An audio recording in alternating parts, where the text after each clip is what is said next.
Welcome to another episode of NBM Talks, a series of the Narrative-Based Medicine Lab, where we speak with individuals who are working at the intersection of literature, medicine, and health.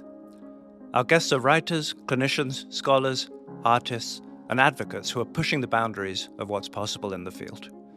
Together we discuss how we can engage with narrative-based medicine principles and practices in creative and diverse ways. We hope you enjoy this episode.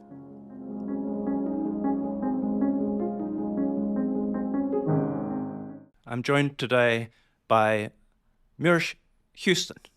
Muiris is a physician, journalist, and a member of the International Advisory Board that consults with the lab. I'm Damian Tarnopolsky, the creative lead.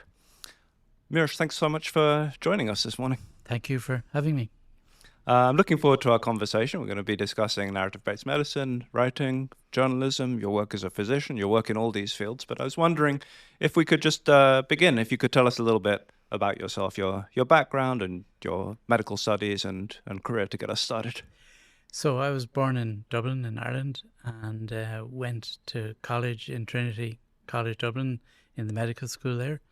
And a really good undergraduate time in Trinity, really enjoyed it. And at the end of that process, I went more or less straight away into family practice residency, as you'd call it here. And so qualified as a family practitioner. Subsequent to that, then I did training in occupational medicine. And when all of that was in place, I actually had been working in other people's practices, but I set up my own practice in inner city Dublin, which was interesting because it was fairly socially deprived area. But that was the beginning. Yeah. And as you went on, you've also had I don't know if it's a separate profession or a joint profession or an intertwining profession as a health journalist, a medical journalist. Can you tell us about that as well? Yeah. So I was age 40 and something weird happened. It sort of got this huge desire to write about what was going on around me in medicine. And I think possibly a lot of that was driven by the fact that in a socioeconomically really deprived area that I was working in, there were all kinds of things that, you felt you should be doing but couldn't do.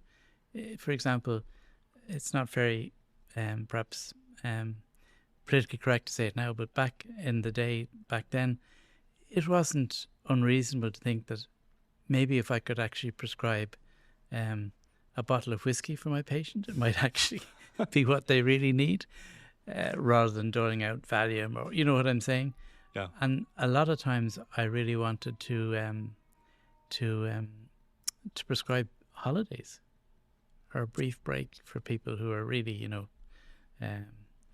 often unemployed and living in difficult social circumstances. So I think in hindsight that was, there was stuff bubbling there and I wanted to get out. My dad's was a children's author, so there was a bit of writing genes there as well. Okay. So I started writing for the medical press, regular column, and about a year, 18 months into that, I was approached by Sunday Business Post, which was a Sunday business kind of conservative sort of paper in Dublin. And they were starting a health page. And would I contribute a medical column? So I said I'd be delighted to. But then 3 weeks before that was due to start, they rang in a panic saying that the journalist who was going to do the rest of the page had pulled out. And did I know anyone who could help? So being very, very bold, and I'm normally fairly reserved or whatever, but on that occasion, I said, yeah, I'll do it. Which was, a bit brazen, but it worked out fine. Yeah. It meant I could write columns, but I wasn't really sure how to write feature pieces, which you need to do for the rest of the page. So got into that, self-taught, and took 2 days out of the practice to do that every week. And then, so for a while I was working along, I suppose,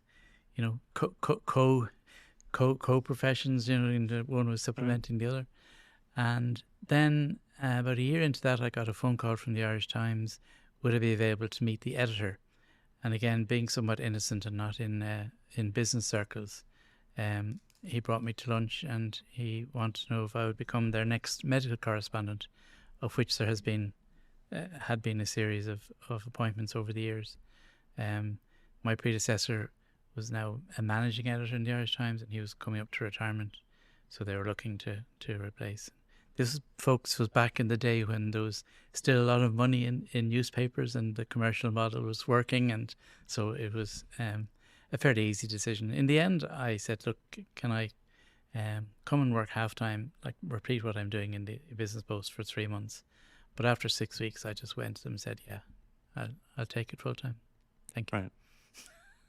So there we go. You mentioned turning to writing in the context of dealing with what sounds like quite intense experience of deprivation and suffering amongst your patients. So I'm kind of curious to ask a little bit more about that in two directions. First of all, why writing, and what literary background you had, or what there was in your past that made you turn to that.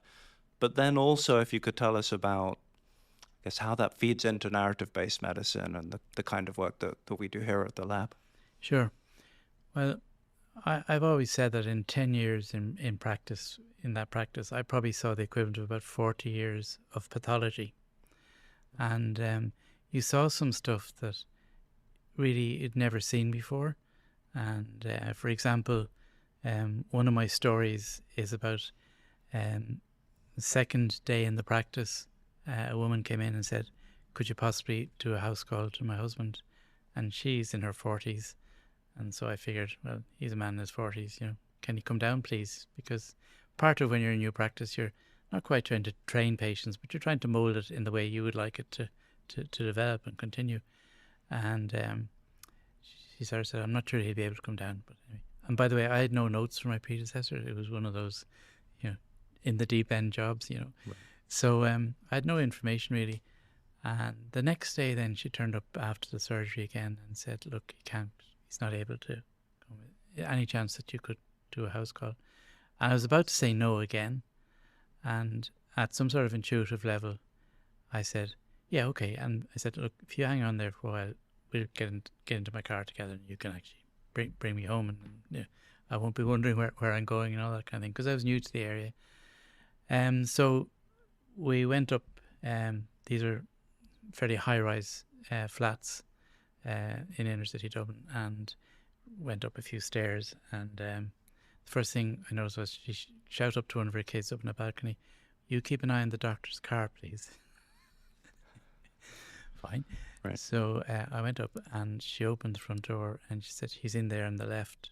And the poor man was propping himself up in bed against sort of a bare wall, which was, the paint was peeling off it. It was obviously quite a damp environment. But I stopped in my tracks because what I could see most of all, apart from the fact that he was quite wasted individual, was he had this massive tumour coming out from above his clavicle, thing we call a Pancoast tumour, which I'd only ever seen in a pathological museum.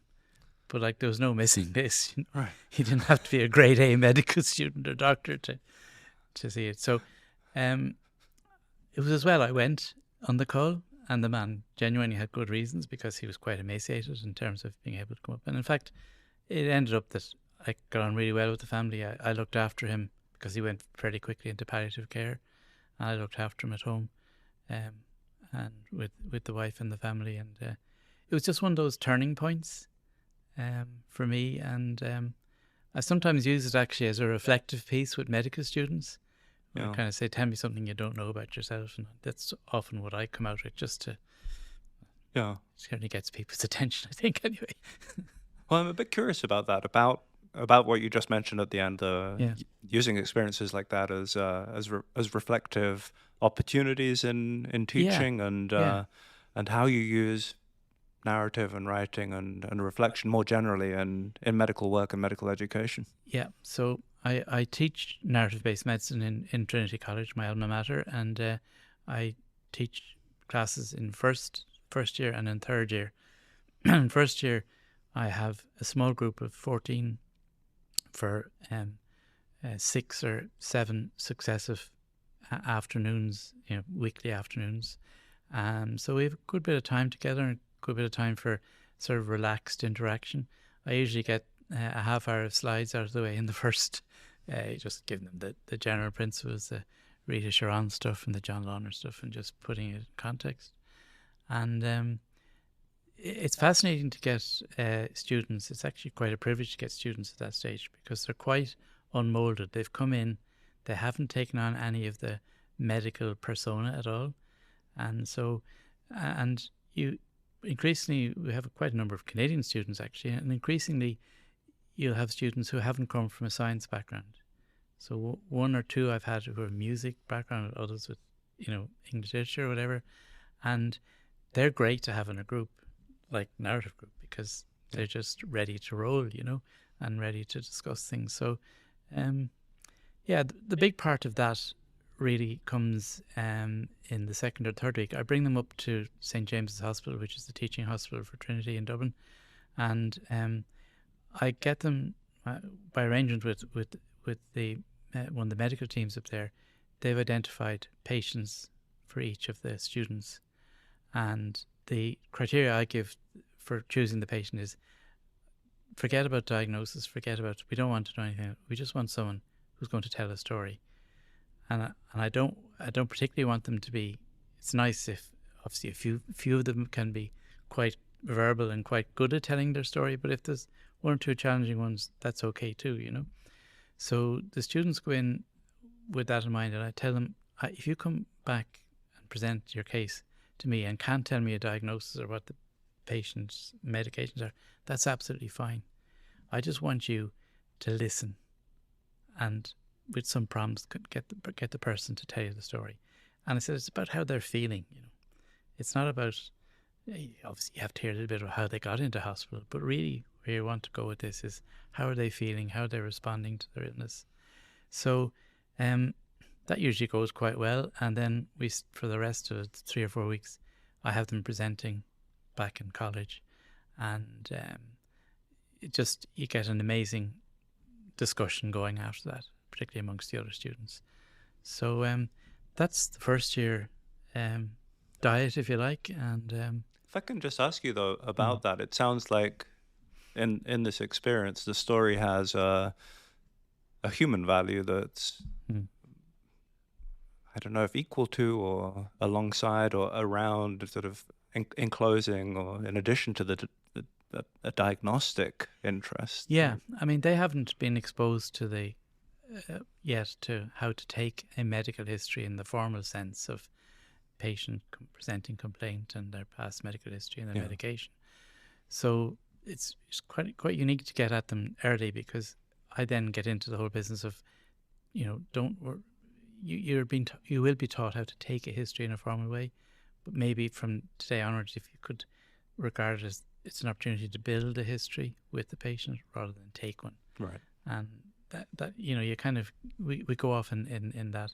I don't know where the discussion goes each presentation. I don't know who the patients are or anything like that. So they just present, and then in a nicely structured way where does anyone want to clarify, ask any clarification questions respectfully, and then does the presenter want to respond to those, and then it's so how does everyone feel about that? What do you think? What you've just heard? And that obviously gets into a really good discussion. And then at the end, you allow the presenter to do you have any have the last say? Just in a kind of semi-controlled sort of. And do you have any sense of it staying with them? Are you able to track at all? If is it just a one-off, or do they return to you in later years, or touch base? I always encourage. I say, look, if anyone's interested in writing or anything, interested in this area or Sparks, you have my phone number and you have my email, and please. And occasionally you do get. I've had one or two where they've been interested in maybe researching something, and I've given some advice along those lines. But it's a great opportunity. But the sad fact of it is that it's 14 out of 200 odd students every year, and that's just the way it's designed. Yeah. It runs along with other medical humanities offerings, which are things that you select into, you choose to be as a student, you choose to be part of. So it's. I was interested in. I think you mentioned that you have some Canadian students there. I was going to ask you sort of the other question, because we seem to have a lot of Irish participants. How do you compare? I mean, to the degree you can, the Irish experience and your teaching there, as opposed to a Canadian experience, or the Canadian approach, or what you've witnessed among your peers in the lab here? It's very interesting, yeah. See, most of my teaching is done with students, and then the peer thing is more. It's a graduate experience. It's experienced people. I'm always fascinated by how thoughtful and not really non-reactive, if that's the right word, Canadian people that I've been on the course with here have gone about their business. But then, to me, it's not being from here, although married to Canadian, there's a reserve about Canadian people. You can't generalize, obviously, but insofar as you can, there's a reserve, a very pleasant, polite reserve about most Canadians. Until they warm up, obviously. But, so that's probably the biggest thing, because in Ireland, you probably get someone, I'd imagine, certainly in the students, and you're encouraging them to do something, but they'd kind of suddenly come in from left field, with something, kind of, whereas that tends not to happen in my experience, and one has to be very careful about these generalizations. But I mean, I wonder, we kind of try to set up a lot of guidelines and make things sort of safe and protected for everyone, but maybe we don't need so many. Maybe we should be doing the opposite and encouraging people to to express a bit more and let out a bit more. Yeah, I mean, you've obviously have you found sort of a difference between maybe Canadian, American, and others? Do you notice a difference? No, not really. No. We're very focused on sure. our little world. So that's why I'm curious always to hear from our guests how things compare. Yeah. Anyway, I hope I haven't insulted anyone. And I mean, in terms of looking at the world, or looking at the field more generally, what are you thinking about for narrative-based medicine right now, or for the future? Well, will be very much committed to narrative-based medicine rather than narrative medicine, and in terms of the origins of that. So on the one hand, you've got John Lawner, and you have Trish Greenhalgh and Brian Hurwitz, who actually published a book about narrative-based medicine a couple of years before Rita Sharon produced her, very much the big tome of the area. But I've always been kind of more comfortable in their experiential type of emphasis on the whole area of narrative-based medicine. So that's where I come from with my teaching. It's if I have any sort of slight bias, and I'm very open with this to students. I tell them I have a bias, and a bit more towards that end of things rather than the other wing, and we talk about why that might be and things like that. So it's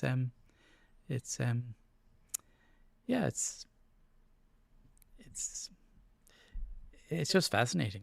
The whole area is fascinating, and we can talk in a while about how I realized patient stories were so valuable and all of that. But I think, when you're coming from that recognition of the absolute value and just amazing potential of patient stories, that drives pretty well everything that I try and do. And I do know that you're right now exploring or curious about artificial intelligence and narrative-based medicine. Yeah. You see, artificial intelligence, as we know, is everywhere at the moment. Yeah. It's also in lots of parts of healthcare. For example, in surgery and radiology, it seems to be making quite a good difference in terms of, just organizing stuff to be reviewed. And, at that level, it seems to be genuinely helpful. But there is talk about Chat GPT, which is the large language model used in artificial intelligence, that the next version of that is going to be capable of recognizing emotions and people's feelings. And to be honest, I have a big sort of issue with that. I can't see that ever happening, and maybe I actually don't ever want to see it happening. But what I've done, and you and I have been in communication around this, I've started to write mainly questions about this, and mainly kind of, okay, the obvious thing perhaps for those of us in narrative-based medicine is to just keep it down, keep hunkered down, don't put your head above the parapet, and hope that it finds its way in other parts of medicine and leaves us all alone. But it's quite ubiquitous, and it's going to be quite powerful. So I think we have to engage with it at some level, but very, very carefully, because I struggle with the notion of a robotic person being the one to listen to a patient's story and then relay it back and become part of the medical system. I think I struggle with that. The way that you explained it, to me at least, that I found that I was surprisingly taken by it and interested by it, was the idea that a more neutral approach to human stories might take out human prejudice and human biases on the part of the listening practitioner, or listening physician or storyteller. On the other hand, our biases and prejudices, they're a big part of us. They're a big part of what makes us human. So and they're part of what the patient and the person has, in front of you. So it'll be fascinating to see what happens. I cannot. I keep thinking, if I'm the patient and say I was terminally ill in whatever number of years' time, this is the way my story was going to be listened to, I just I can't go there really. No, there's something. But, I mean, there's something. Who's to know? Inextricably human that we look for. And that's really core to narrative-based medicine. Absolutely core to it. So we'll see. Last question. Just wondering, do you have anything on your night table these days that you'd recommend, or book recommendations? It could be narrative-based medicine, health, or just pure interest for people. Well, I think I confessed to you and to the group at one point that I was a poetry agnostic, so I've never been big into that. And in fact, if I'm honest, my reading tends to be total switch off. So it's not very highbrow a lot of the time. I love spy novels. I love reading about the history of, say, Europe, 1936 to 1950, that kind of, all of that area. And it's I'm about to go on holiday now, so that's actually the book that kind of book that I brought with me. So I'm afraid I'm not going to come up with any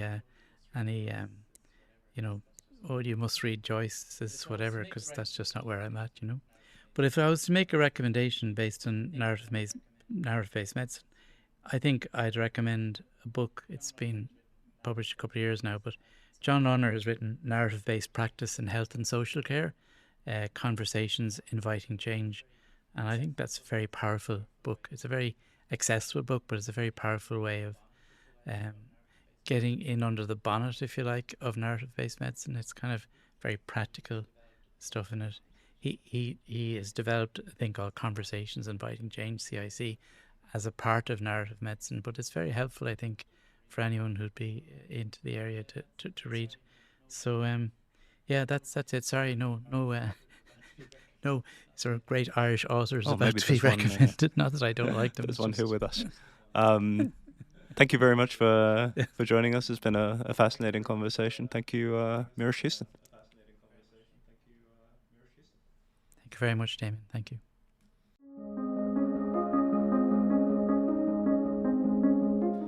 Thanks for listening. If you enjoyed this conversation, check out many other episodes. And if you're interested in learning more about narrative-based medicine, Visit us online at narrativebasedmedicine.ca for more great content and to explore our upcoming offerings.